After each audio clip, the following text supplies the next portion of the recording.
નમસ્કાર વિદ્યાર્થી મિત્રો, હું Disha Bhavsar SY BSc semester 3 chemistry વિષય સાથે આપને લેક્ચર નંબર 8માં મળી રહી છું. મિત્રો, કેમેસ્ટ્રીમાં આપણે CCCH 301 પેપરમાં યુનિટ નંબર 3 ઉષ્માગતિશાસ્ત્ર થર્મોડાયનેમિક્સ ટૉપિક પર આપણે ચર્ચા કરી રહ્યા છીએ. આ યુનિટમાં આપણે શરૂઆતના 6 લેક્ચર્સ, જેમાં આપણે વિવિધ થિયરમ માટેના ઇક્વેશનો મેળવ્યા. લેક્ચર નંબર 7માં આપણે જે ઇક્વેશનો ડિરાઈવ કર્યા છે એ ઇક્વેશનોની એપ્લિકેશન એટલે કે ઉપયોગિતા એક્ઝામ્પલ સ્વરૂપે સ્ટાર્ટ કરેલી છે. તો અહીંયા આપણે જે ઇક્વેશનો ડિરાઈવ કર્યા છે, જેનો આપણે એક્ઝામ્પલ માટે ઉપયોગ કરી રહ્યા છીએ, એવા ઇક્વેશન, જેમાં પહેલું છે ઘન પ્રવાહી સંતુલન માટે ક્લેપેરોન સમીકરણ. તો ઘન પ્રવાહી સંતુલન માટેનું ક્લેપેરોન સમીકરણ આપણે dT/dP = T bracket V small l minus V small s bracket complete divided small l f આ સમીકરણનો ઉપયોગ કરીએ છીએ, જેમાં VL માઇનસ VS એ પ્રવાહી ફેઝનું કદ અને ઘન ફેઝના કદનો તફાવત છે, જે આપણે ડેલ્ટા વીથી દર્શાવીએ છીએ. સાથે સાથે LF એ ગલનગુપ્ત ઉષ્મા છે, કારણ કે અહીંયા ઘનથી પ્રવાહી સંતુલન છે માટે. ત્યારબાદ બીજું ઇક્વેશન આપણે મેળવેલું પ્રવાહી બાષ્પ સંતુલન માટેનું ક્લેપેરોન સમીકરણ, એટલે કે અહીંયા ફેઝ પરિવર્તન છે એ પ્રવાહીથી બાષ્પ સ્થિતિમાં થાય છે. પરિણામે આપણે ઇક્વેશનમાં જે કદનો ફેરફાર ડેલ્ટા વી જે છે, એમાં બાષ્પનું કદ માઇનસ પ્રવાહીનું કદ લઈશું, અને સાથે સાથે ઉષ્મા જે છે એ ઘન પ્રવાહી માટે આપણે ગલનગુપ્ત ઉષ્મા લેતા હતા, જ્યારે પ્રવાહી બાષ્પ સંતુલન હોય ત્યારે આપણે બાષ્પાયન ગુપ્ત ઉષ્મા LVનો યુઝ કરવાનો છે. અને પ્રવાહી બાષ્પ સંતુલન માટેનું ક્લેપેરોન સમીકરણ એ સ્ક્રીન ઉપર આપ જોઈ શકો છો. dT/dP = T bracket VG minus VL divided LV છે. તો મિત્રો, અત્યારે જે આપણે શરૂઆતના એક્ઝામ્પલ સોલ્વ કરી રહ્યા છીએ, એ એક્ઝામ્પલમાં આપણે મુખ્યત્વે આ બંને ઇક્વેશનોનો યુઝ કરીએ છીએ. લાસ્ટ લેક્ચરમાં આપણે 2 એક્ઝામ્પલ સોલ્વ કર્યા, અને એમાં ઘન પ્રવાહી સંતુલન માટેનું ક્લેપેરોન સમીકરણ આપણે ઉપયોગમાં લીધેલું છે. આપ વિદ્યાર્થીઓને થતું હશે કે આ જ ઇક્વેશનમાં વેલ્યુ મૂકી અને આપણે જો સોલ્વ કરવાનું હોય તો ખૂબ સરળ છે, પણ તમે લાસ્ટ 2 એક્ઝામ્પલ આપણે સોલ્વ કર્યા એમાં અનુમાન લગાવી શક્યા હશો કે રકમમાં આપેલી જો ડાયરેક્ટ વેલ્યુ મૂકીએ તો આપણને એનો સાચો આન્સર મળતો નથી. તો મેઇન મિત્રો એ જ છે કે આપણને જે રકમ આપેલી છે એ રકમમાં જે કિંમતો આપેલી છે એ કયા એકમમાં છે, અને એ એકમને આપણે એકમ પરિવર્તન કરીએ છીએ જે એકમમાં આપણે જવાબ લેવાનો છે એ એકમમાં. તો પહેલાં એ જ અગત્યનું છે, જો તમે એ જે આપણે ડિટેલ બનાવીએ છીએ રકમમાં ના આધારે આપણે જે આ ઇક્વેશનનો ઉપયોગ કરીએ છીએ, એ ઇક્વેશનમાં જે વેલ્યુ મૂકવાની છે, તો એ વેલ્યુ મેળવીએ છીએ, આખો ડેટા તૈયાર કરીએ છીએ, એ જ અગત્યનો છે. જો એ સાચો હશે તો આમાં મૂકેલી કિંમતના આધારે તમને આન્સર સાચો જ મળશે. પણ તમે રકમમાં જે ડિટેલ આપી છે એ ડાયરેક્ટ એપ્લાય કરશો તો તમારે આન્સર આવશે નહીં. એટલે આપણે આ દરેક એક્ઝામ્પલ સોલ્વ કરીએ છીએ એમાં મેઇન તમારે મહત્ત્વનું એ જ સમજવાનું છે. તો મિત્રો, લાસ્ટ લેક્ચરમાં આપણે 2 એક્ઝામ્પલ સોલ્વ કર્યા હતા. બંને એક્ઝામ્પલનો આન્સર સેમ આવે છે, પરંતુ તમને ખ્યાલ છે કે એક્ઝામ્પલ નંબર 1માં ઘન સેન્ટીમીટરમાં એકમો હતા, તો એના આધારે આપણે વાતાવરણને પણ ડાયન પ્રતિ સેન્ટીમીટરમાં કન્વર્ટ કર્યું અને કેલરીને પણ અર્ગમાં કન્વર્ટ કર્યું. જ્યારે સેકન્ડ એક્ઝામ્પલમાં બધી જે કિંમત છે એ ડાયરેક્ટ એપ્લાય કરી છે, કારણ કે બધાના એકમો આપણને એઝ ઇટ ઇઝ મળે છે. અને ત્યાં આગળ આપણે કેલરી જે છે એને આપણે કન્વર્ટ કરી હતી મિલીલીટર વાતાવરણમાં. તો હવેનો નેક્સ્ટ એક્ઝામ્પલ છે એક્ઝામ્પલ નંબર 3, જેની રકમ આ પ્રમાણે છે. 51 ડિગ્રી સેલ્સિયસ તાપમાને અને 1 વાતાવરણ દબાણે પેરાફિન મીણની ગલનગુપ્ત ઉષ્મા 36 કેલરી પ્રતિ ગ્રામ છે. આ જે આપણે પહેલું સ્ટેટમેન્ટ જે રીડ આઉટ કર્યું એમાં તાપમાન જે છે એ ડિગ્રી સેલ્સિયસમાં આપેલું છે 51 ડિગ્રી સેલ્સિયસ, અને દબાણ છે એ આપણને વાતાવરણમાં આપ્યું છે 1 વાતાવરણ દબાણ. એના પછી નેક્સ્ટ આપણે જોઈએ સ્ટેટમેન્ટ, ગલન દરમિયાન કદનો વધારો 0.14 ઘન સેન્ટીમીટર પ્રતિ ગ્રામ છે.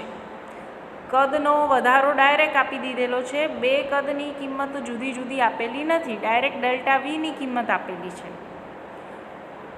11 વાતાવરણ દબાણે પેરાફિન મીણનું ગલન બિંદુ કેટલું હશે, જે આપણે શોધવાનું છે. બ્રેકેટમાં આપણને કિંમતો આપેલી છે. 1 વાતાવરણ = 10⁶ ડાયન પ્રતિ સેન્ટીમીટર અને 1 કેલરી = 4.18 × 10⁷ અર્ગ. તો મિત્રો આપણને જે આ ડિટેલ આપી છે એટલે કે રકમ આપી છે, આ રકમનો આપણે ઉપયોગ કરી અને એક્ઝામ્પલ સોલ્વ કરવાના છીએ. રકમમાં જે ડેટા છે એ ડાયરેક્ટ એપ્લાય કરશો તો જવાબ સાચો મળશે નહીં. આપણે એ જે ડેટા છે એને કન્વર્ઝેશન કરવાનું છે એના એકમ પ્રમાણે. તો સૌથી પહેલાં તો આપણે રકમના આધારે નક્કી કરીએ છીએ કે ગલનગુપ્ત ઉષ્મા આપેલી છે, માટે અહીંયા ઘનથી પ્રવાહી ફેઝ પરિવર્તન છે, અને ઘનથી પ્રવાહી ફેઝ પરિવર્તન હોય ત્યારે આપણે ઘન પ્રવાહી સંતુલન માટેનું ક્લેપેરોન સમીકરણ યુઝમાં લેવાનું છે. તો ઘન પ્રવાહી સંતુલન માટેનું ક્લેપેરોન સમીકરણ એ અહીંયા સમીકરણ 1થી દર્શાવેલું છે. dT/dP = T bracket VL - VS/LF. હવે મિત્રો આ જે સમીકરણ 1 જે છે એમાં આપણે વિવિધ કિંમતો મૂકવાની છે, પરંતુ એ કિંમત આપણે ડાયરેક્ટ મૂકી શકીશું નહીં. તો એના માટે આપણે ડેટા કલેક્ટ કરીએ છીએ. આખી ડિટેલનો જે રકમ છે એના આધારે આપણે ડિટેલ માહિતી બનાવીશું. સૌથી પહેલાં અહીંયા દબાણનો ફેરફાર જોઈએ. દબાણનો ફેરફાર જેને આપણે ડીપીથી દર્શાવીએ છીએ. તો રકમમાં તમે પહેલું સ્ટેટમેન્ટ વાંચી શકો છો, 1 વાતાવરણ દબાણ છે, અને હવે આપણને પેરાફિન મીણનું ગલનબિંદુ પૂછ્યું છે 11 વાતાવરણ દબાણે. માટે દબાણમાં થતો ફેરફાર ડીપી = આપણે લખીશું 11 વાતાવરણ -1 વાતાવરણ = 10 વાતાવરણ મળે છે. તો આ જે દબાણનો ફેરફાર છે વાતાવરણ એકમમાં મળ્યો. હવે અહીંયા આપ જોઈ શકો છો કદનો ફેરફાર છે એ ઘન સેન્ટીમીટરમાં આપણને આપેલો છે, માટે વાતાવરણને પણ આપણે સેન્ટીમીટરમાં લઈ જઈએ તો આપણને રકમમાં બ્રેકેટમાં માહિતી પ્રોવાઈડ કરેલી છે કે 1 વાતાવરણ = 10⁶ ડાયન પ્રતિ સેન્ટીમીટર. માટે આપણે અહીંયા જે દબાણનો ફેરફાર ડીપી 10 વાતાવરણ મળ્યો છે એને આપણે ડાયન પ્રતિ સેન્ટીમીટર એકમમાં કન્વર્ટ કરવાનો છે. તો આપ જોઈ શકો છો ડીપી = 10 વાતાવરણ × 10⁶ ડાયન પ્રતિ સેન્ટીમીટર. તો ધેરફોર આપણને ડીપીની ફાઇનલ વેલ્યુ મળી છે 10 × 10⁶ ડાયન પ્રતિ સેન્ટીમીટર. તો આ આપણે પહેલી માહિતી કલેક્ટ કરી દબાણના ફેરફારની. હવે મિત્રો રકમમાં આપ જુઓ તો અહીંયા આપણને નેક્સ્ટ સ્ટેટમેન્ટ આપેલું છે પેરાફિન મીણનું ગલન ગુપ્ત ઉષ્મા જે આપેલી છે 36 કેલરી પ્રતિ ગ્રામ. તો હવે આપણે LF એનું મૂલ્ય આપણને કેલરી પ્રતિ ગ્રામમાં આપેલું છે, તો એને આપણે અર્ગમાં કન્વર્ટ કરીએ છીએ. માટે 36 × 1 કેલરી = 4.18 ઇન્ટુ 10⁻⁷ જે આપણે અહીંયા બ્રેકેટમાં માહિતી દર્શાવેલી છે એના આધારે જ એ આપણે ખાલી જે કેલરી એકમમાં મૂલ્ય છે ગલનગુપ્ત ઉષ્માનું એને આપણે અર્ગ એકમમાં કન્વર્ટ કરીએ છીએ. તો કેલરીને આપણે 4.18 ઇન્ટુ 10⁻⁷ અર્ગ વડે મલ્ટીપ્લાય કર્યા અને સાદું રૂપ આપતા આપણને સાદું રૂપ મળે છે LF ઇઝ ઇક્વલ ટુ, પહેલું સ્ટેપ જે છે એમાં આપ જોઈ શકો છો 150.48 ઇન્ટુ 10⁻⁷, એટલે કે 150.48 ગુણ્યા 10⁷ મળ્યું. પણ હવે આપણે એને સામાન્ય એટલે કે જે પોઈન્ટ છે એમાં ફર્સ્ટ ડિજિટ પછી પોઈન્ટને ખસેડીએ છીએ તો આપણે જે દશાંશ ચિહ્નને ખસેડવા માટે કઈ બાજુએ જઈએ છીએ? ડાબી બાજુએ. માટે 10⁻² ઉપર પ્લસ થાય અને આપણે 2 ડિજિટ ડાબી બાજુએ ખસ્યા માટે 10⁻⁷ હતા એમાં 10⁻² એડ કરો કારણ કે આપણે 2 ડિજિટ ડાબી બાજુએ ખસ્યા છીએ. તો 10⁻⁷ પ્લસ 10⁻² એટલે ટોટલ થશે 10⁻⁹. તો આપણને અહીંયા ગલનગુપ્ત ઉષ્મા કેલરીમાંથી અર્ગ એકમમાં મળે છે 1.505 ઇન્ટુ 10⁻⁹ અર્ગ. એના પછી આપણે તાપમાનની માહિતી જોઈએ તો રકમનું ફર્સ્ટ સ્ટેટમેન્ટ છે 51°C. તો 51°C તાપમાન આપેલું છે એને આપણે કેલ્વિનમાં કન્વર્ટ કરીએ એટલે થશે 324 કેલ્વિન, કારણ કે એમાં આપણે જે ડિગ્રી સેલ્સિયસ છે એમાં 273 એડ કરીએ છીએ કારણ કે એને કેલ્વિન એકમમાં આપણે કન્વર્ટ કરવાનો છે. તો કેલ્વિનમાં કન્વર્ટ કરવા માટે 273 ઉમેરવા પડે એટલે આપણને તાપમાન મળે છે 324 કેલ્વિન. એના પછી આપણને રકમમાં આપેલો છે કદનો ફેરફાર. તો કદનો વધારો 0.14 ઘન સેન્ટીમીટર પ્રતિ ગ્રામ આપેલો છે. તો ∆V ઇઝ ઇક્વલ ટુ આપણે જે કદમાં થતો ફેરફાર VL minus VS is equal two થાય છે 0.14 ઘન સેન્ટીમીટર પ્રતિ ગ્રામ. તો અહીંયા મિત્રો આપણે જે ડેટા કલેક્ટ કર્યો એમાં બધી જ માહિતીઓ મળે છે જે સમીકરણ 1માં આપ જોઈ શકો છો. ડીટીને આપણે કરતા બનાવીશું. એ સિવાય આપણી પાસે કેપિટલ ટીની વેલ્યુ છે, ∆V એટલે કે VL માઇનસ VSની વેલ્યુ છે, LFની પણ આપણી પાસે કિંમત છે અને ડીપીની પણ કિંમત છે. તો આ સમીકરણ 1માં આપણે અત્યારે જે માહિતી મેળવી રકમના આધારે માહિતી મેળવી અને એને આપણે એકમમાં કન્વર્ઝેશન કર્યું એ આખું જે સાદુરૂપવાળી માહિતીઓ છે એને આપણે સમીકરણ 1માં મૂકી અને ડીટીને કરતા બનાવીશું. તો ડીટી ઇઝ ઇક્વલ ટુ ડીટીના છેદમાં જે ડીપી હતો એ આપણા જમણી બાજુના પદમાં અંશમાં ગુણાઈ જાય છે એટલે સમીકરણ ફાઇનલી આવું બનશે DT is equal two T bracket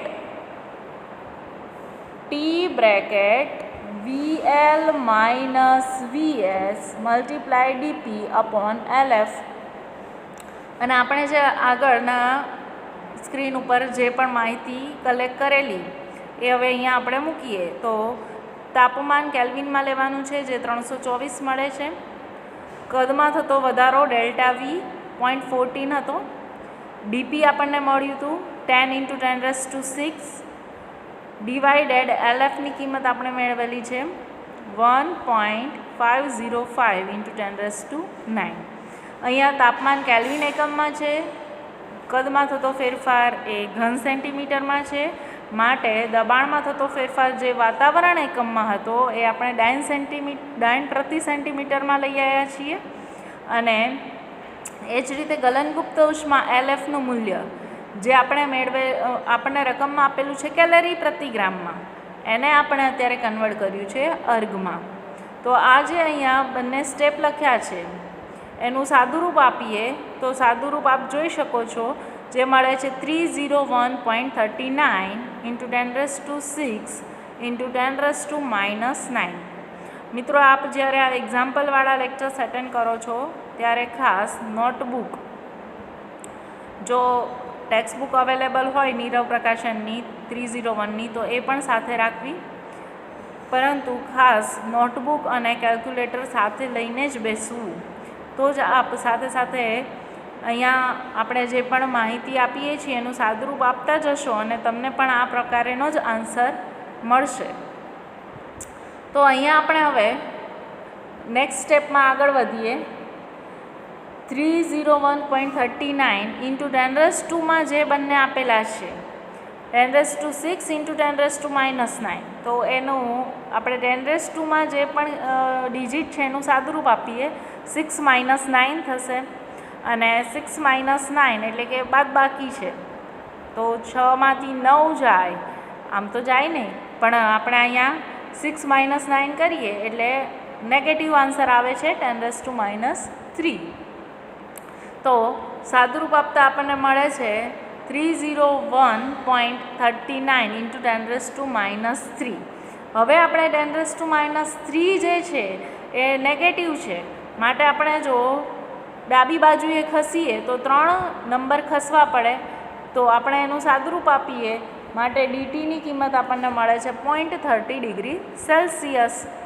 હવે આ જે કિંમત મળી એ ડીટીની મળી છે, એટલે કે એના તાપમાનમાં થતો ફેરફાર દર્શાવે છે.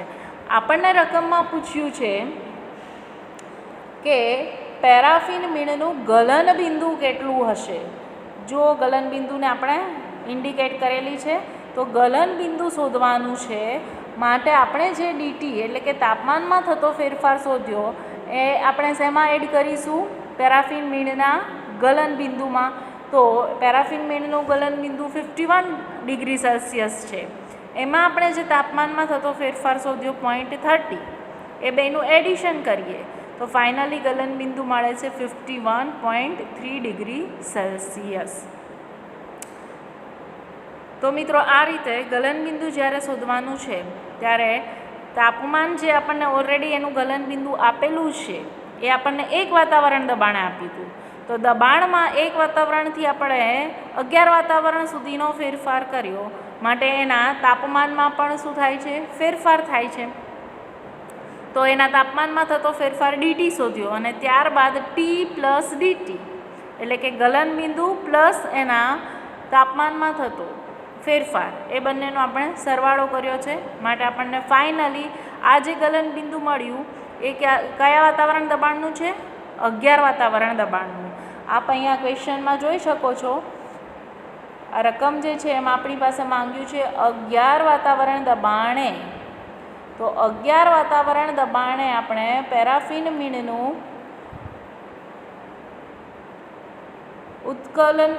ગલન બિંદુ શોધવાનું હતું. તો 11 વાતાવરણ દબાણે પેરાફિન મીણનું ગલન બિંદુ જે આપણને મળ્યું 51.3 degree Celsius. Next example number 4 જોઈએ, જેની રકમ છે ફિનોલનું ગલન બિંદુ 314 કેલ્વિન છે. અહીંયા આપણને ડિગ્રી સેલ્સિયસના સ્થાને ડાયરેક્ટ કેલ્વિનમાં જ આપી દીધેલું છે. તેની ગલનગુપ્ત ઉષ્મા 24.9 કેલરી પ્રતિ ગ્રામ છે અને dP/dt ઇઝ ઇક્વલ ટુ 231 વાતાવરણ ઇન્ટુ ડિગ્રી ઇન્વર્સ છે, એટલે કે દબાણનો ફેરફાર અને તાપમાનના ફેરફારનો ગુણોત્તર એ આપણને અહીંયા આપેલો છે 231 વાતાવરણ ઇન્ટુ ડિગ્રી ઇન્વર્સ. તો આ માહિતી ઉપરથી 1 ગ્રામ ફિનોલને તેના ગલન બિંદુએ પીગાળતા કદમાં કેટલો ફેરફાર થશે એ શોધવાનું છે. કદમાં થતો ફેરફાર એટલે કે ડેલ્ટા વી. હવે અહીંયા આપણને ગલનગુપ્ત ઉષ્મા આપી છે, તો delta V is equal to આપણે શું લખીશું? VL માઇનસ VS, એટલે કે ઘનમાંથી પ્રવાહીમાં ફેઝ પરિવર્તનવાળું સમીકરણ લાગુ પડશે.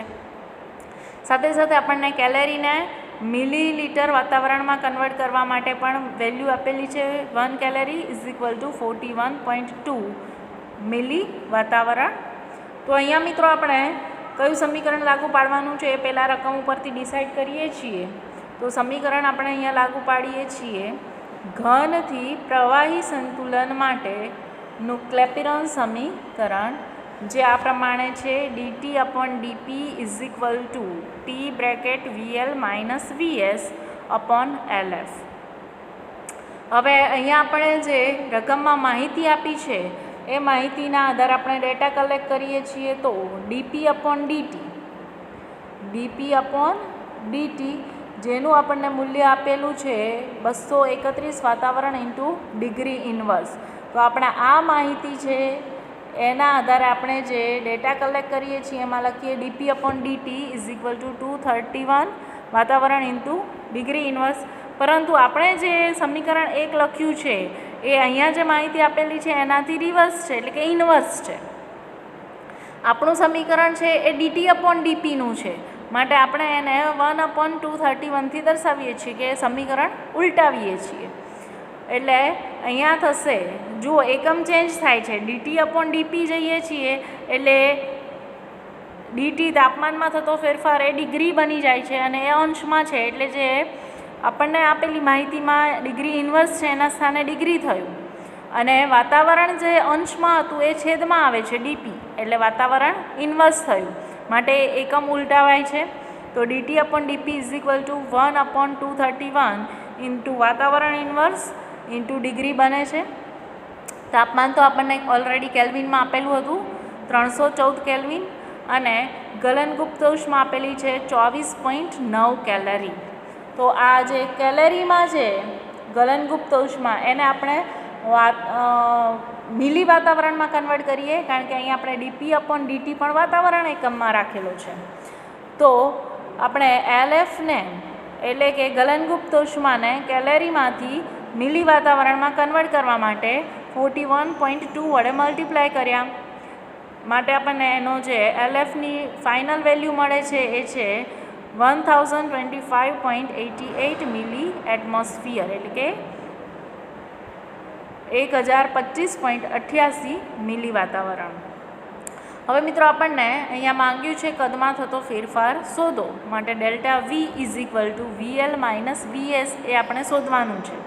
તો આપણે આ બધી જ કિંમત છે એ સમીકરણ 1 એટલે કે ઘન પ્રવાહી સંતુલન માટેનું ક્લેપિરોન સમીકરણ, એમાં આપણે આ કિંમતને મૂકીએ અને ડેલ્ટા વીને કરતા બનાવવાના છે. ડેલ્ટા વી એટલે કોણ થશે? VL minus VS. તો આપણે એને કરતા બનાવીએ એટલે આપણને આ સમીકરણ એ નેક્સ્ટ આ રીતે મળે છે T into VL minus VS is equal two, શા માટે મિત્રો આપ જુઓ તો આ T into VL minus VS એને આપણે કરતા બનાવીએ છીએ, કારણ કે આપણે ફાઇનલી ડેલ્ટા વીને કરતા બનાવવાનો છે, એટલે કે વીએલ માઇનસ વીએસને. તો DT upon DP into LF એટલે કે એના આપણી જે જમણી બાજુના પદમાં રહેલું એલએફ ગલનગુપ્ત ઉષ્મા એ ડાબી બાજુએ જાય એટલે ત્યાં આગળ ગુણાકારમાં થશે, કારણ કે અહીંયા જે જમણી બાજુએ છે એમાં એ છેદમાં છે તો સામે જશે એટલે આ અંશમાં થશે. એટલે T multiply VL minus VS is equal two DT upon DP multiply એલએફ મળે છે. અને હવે આપણે વીએલ માઇનસ વીએસને કરતા બનાવીએ એટલે જે ડાબી બાજુએ રહેલો ટી છે એ જમણી બાજુએ જશે એટલે ત્યાં છેદમાં જશે. તો ફાઇનલી આપણને મળે છે VL minus VS is equal two DT upon DP multiply એલએફ upon T. હવે મિત્રો આપણને રકમમાં ડીપી અપોન ડીટીની કિંમત મળેલી છે, પણ એને આપણે આપણી માહિતીમાં કન્વર્ટ કરી એટલે એને આપણે ડીટી અપોન ડીપીમાં લઈ ગયા, જેથી એની વેલ્યુ મળે છે 1/231. અને એલએફની જે કિંમત આપેલી હતી આપણને કેલરી પ્રતિ ગ્રામમાં આપેલી હતી, જેને આપણે મિલી વાતાવરણમાં કન્વર્ટ કરી. તો એ વેલ્યુ આપણે કન્વર્ટ કરવા માટે એને 41.2 વડે મલ્ટીપ્લાય કર્યા છે. તો એલએફની કિંમત મળે છે 1025.88 અને તાપમાન કેલ્વિનમાં આપણે 314 લીધેલું છે. તો આ જે જમણી બાજુ જે આપણે સ્ટેપ લખ્યું છે એનું સાદું રૂપ આપીએ તો આપણને વીએલ માઇનસ વીએસ એટલે કે કદમાં થતો ફેરફાર મળે છે 0.010 મિલીલીટર. તો મિત્રો આ રીતે આપણે નેક્સ્ટ લેક્ચરમાં નેક્સ્ટ એક્ઝામ્પલનો અભ્યાસ કરીશું.